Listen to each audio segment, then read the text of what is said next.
Here you go, Chief. Oh, thank you. All right, well, thank you all for being out here.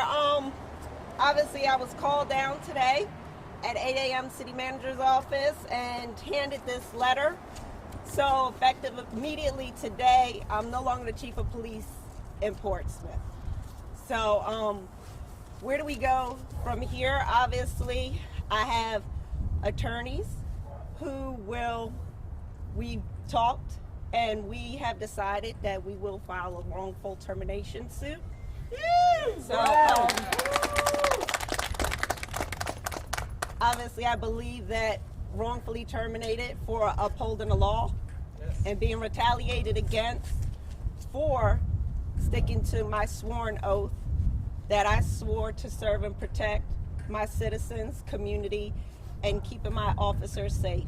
So going forward, it is going to be a long, dark journey, and we are asking, or I am asking, I appreciate all the community support, all the officer support, and hopefully you all will continue to support me going forward, because hopefully we want to make sure that this cycle ends and that law enforcement is able to continue to protect the community and continue to enforce the laws without interference from political leaders. And that's all we ask for. And if we do not stand up and we do not take this moment to say that that's all we want, as for our law enforcement officers to do the job that they were sworn to do and provide the best service to the community and to keep the community safe, then it will continue to happen if we don't stand up against the political and elected officials that are interfering with this. Amen. Amen. Chief, I asked you this on before. On the day that this happened, Yes, sir. do you wish that you had stood up even stronger against the forces that were telling you to do nothing? At the time, no, sir. And I stand by that on my principle because, and it will come out further with the litigation because of the information that I had at the moment from city officials, that if I allowed my officers to go in there at that time, more than likely my officers would be charged criminally and face other significant issues. So rather than put my officers in a bad situation, I'll stand here and I'll take this. Chief Greene, what did they tell you was the reason for your termination today? They did not give me one, other than I'm an at-will employee. Was it because of the charges, or because of the charges? I mean, 'cause initially when you were on paid administrative leave, they're saying that wasn't the reason. Do you believe? I absolutely believe everything is surrounding the monument and political leaders in this city why I'm terminated. Do you find it odd that today is Lucas's hearing as well? I do not find it odd. The day I was put on administrative leave was the morning that she was in arraignment, and coincidentally, the day she goes to trial is the day I'm terminated. But Chief, isn't it also that had you been given instruction not to pursue, not to investigate, and then suddenly they're sitting around and they're saying that you filed charges against some very powerful people? That's at the crux of what happened here, isn't it? Why did you continue pursuing it? When you continued to pursue it by filing charges, when you have been told not to pursue it by your superior at the time, the city manager. That's the crux of what happened, right? That you were standing up and you were saying, I'm going to file these charges because I think they warrant it. Absolutely. I'm going to file charges because laws were broken. Was Felonies were committed. Was the city manager wrong to put you in the position by saying, do not investigate anyone? That's why we'll go to court. What should she have said? I'm not going to say what anybody should say. I will say that anybody, the media, can talk to my attorneys who would be more than willing to give more details into this subject, and it is Westlake Legal Group, and the attorney is Thomas Fluffjohn, P-L-O-F-C-H-A-N, and Jackie Kramer. Chief, you mentioned political forces interfering with the ability for you to do your job as a law enforcement officer. Are you comfortable naming some of those political forces in Portsmouth? Who specifically was standing in your way? No, ma'am. I don't think I need to name anybody. What How do you what feel? if I name them and you confirm? No, You do no, that? sir. I don't think I need to do that. I know the names. Lisa, confirm. I don't need to confirm, but like I said, you are more than free to contact my attorneys, and they have more ability to give that information. What are you feeling right now? I know you have 3 kids. Yes. I mean, you have a lot of stress. But how did you feel when you walked into that meeting and they said, Like you said, obviously, it's just my income with 3 kids and an elderly mom that now nothing's coming in but faith. I have faith in God. The reason I'm here, I believe I'm here maybe because this will be the way to end the political issues, whether it's corruption going on in the city of Portsmouth. But I've always said that to my officers, when I leave, I always want to leave Portsmouth in a better place. Didn't know it was going to end this way, but I promise to the citizens and to the officers, before I'm done with Portsmouth, it will be a better place. Do you think that God?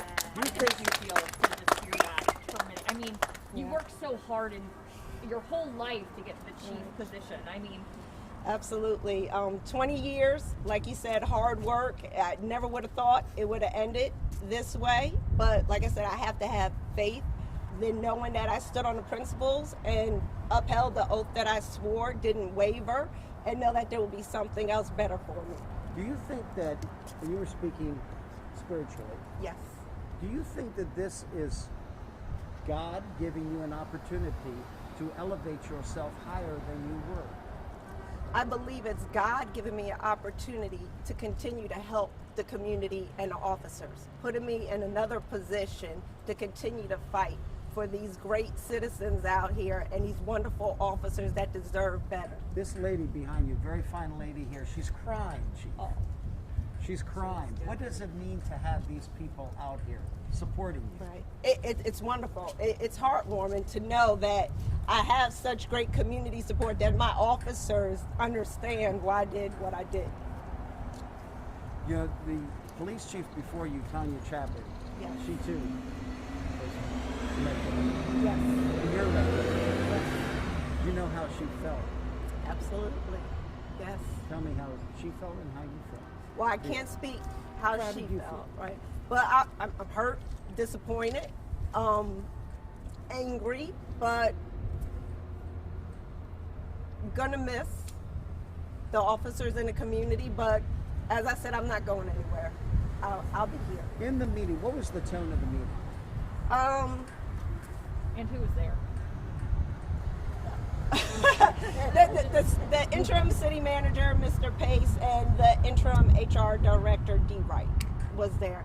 The tone was pretty much read a letter and not given an explanation other than I'm an at-will employee, and it's effective immediately. I wasn't the city attorney there? City attorney came out to the lobby but was not inside at the meeting. Moving forward, obviously, Yes. this lawsuit, you're not going to get your job back from this. What do you hope? I know you said politics.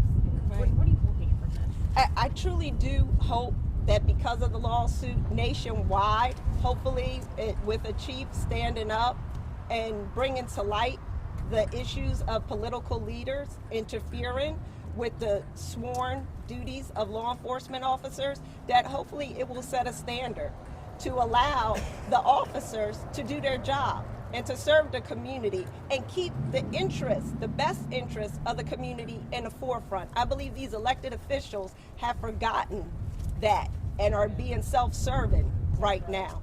So I believe we need to bring that to light so it ends. Do you believe because of what you did, the charges at the monument are the sole reason you are Absolutely, absolutely. without a doubt? Without a doubt, there's nothing else. In your own words, that Yes, again, but explain the narrative of why that is. Well, my entire 4.5 years, almost 5 years here, there has never been an issue with my performance. Never. Always been exemplary. Once the monument issue happened, then now there's questions about my decision making and judgment, and even to today, throughout my whole 2.5 months being out, there was nothing substantial that they talked about or investigated or asked me questions that were outside of the monument incident. For you, we've heard that a lot of officers are planning on possibly quitting after this announcement. What do you say to them? What do you say to that? Well, I mean, we already have a shortage of officers. Absolutely. I can't tell any officer what to do, just like I had to think about my own financial decisions and to go through this and think about, how to survive in the future. Only thing that I can say is if I land somewhere else in another municipality, they are all welcome to come. I mean, how do you think they feel? I mean, this is the second time this has happened in the city of Portsmouth. Right. How do you think they're feeling right now? Right. Well, more than second. I can't speak to them. Obviously, there are some here. If they want to tell you about how they're feeling, all I can tell them is to keep their heads up. And like I said, I continue to fight for them. And Chief, once again, what did LaVoir's Pace say to you that said you're fired? Pretty much just read a statement that I'm an at-will employee, and based on his decision that it is best for the city of Portsmouth that I'm no longer here, and handed a piece of paper and would not explain any further. Do you feel comfortable telling us this all started to really get going Friday afternoon? There was a discussion on severance. They wanted to give you 3 months. You think you deserve 1.5 years. If they had given you 1.5 years, would you have resigned? I can't talk about any possible negotiations. I can say that, like I said today, I was handed a paper. I have nothing. And from the beginning of any talks, my initial demand or request was to be fully reinstated to my job because I did nothing wrong. That is what I wanted. You were never said, bring your badge. No. And you gave them your gun? They took my gun and badge, yes. Today? Yes. How did that feel? I mean, it horrible, but like we said, we'll move on. Just like anybody else. You get knocked down, but you don't stay down. Amen. Thank you. This is Pastor Hassel from Thrive Church. He just wants to say something again. I thank you all for your support, the community and the police officers. And as I said, I will continue to fight for us. Chief, Jim right here. You get your national platform. We need to focus on Portsmouth. This place is corrupt. You know it. Take this platform. God's giving you this platform. Take it to America. Yes, sir. Thank you. Hi. I just wanted to let everybody know that there is a Chief Angela Greene Defense Fund that's been established through GoFundMe. You heard her say that she is a single mom with children, and as of today, she has no income. And so what we're asking is the citizens of Portsmouth, if they feel it in their heart, please go to that page. Please contribute. Her legal funds are going to, her legal fees are going to be expensive over the next several months, and just being able to take care of her family. And so I know a lot of people in Portsmouth, a lot of the officers, they support her, they love her. We're asking you, please go to that page and please support that fund. We really would appreciate it. Thank you. Well, sir, what would you like to say about Chief Greene?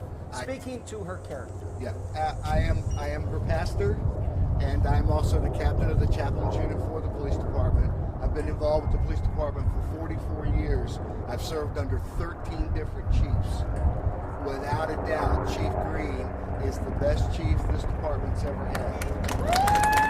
She came in at a time where the morale was very low.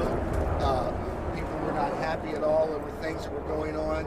And immediately she started embracing the officers. She has leadership skills that are phenomenal. She loved on the officers, and I know that the majority of the officers here on this department literally love her and would do anything that she asked. What she has brought the morale up to a place that literally I have never seen it in 44 years. Thank you. Ma'am, come forward. You. Come here. Yeah.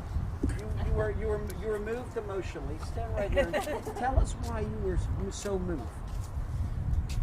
I am so disappointed in this community that they would do this. Such a fine lady. The corruption in this town is just overwhelming, you know, and I'm so proud that she stood up to them, and more people need to stand up and get this taken care of. And Yes. and I just pray for her and her family. I pray for this city, and I just really want things to be better. How does it feel to you? I mean, you were so emotional. I mean, just hearing her disappointment. What do you say? I just don't think it's right what's happened, and I don't understand how the city works, for one thing, how we have someone that's our interim city manager that does not live in the community. He lives in Norfolk, and he is a marketing manager. How is he running our police department? You know, and we have so much crime going on every day, and we're short-staffed, and people know that the city is so corrupt they can just do what they want to do. You know, there's no one watching out for them. Anyone else want to add to that? Back you up 100%, everything you said.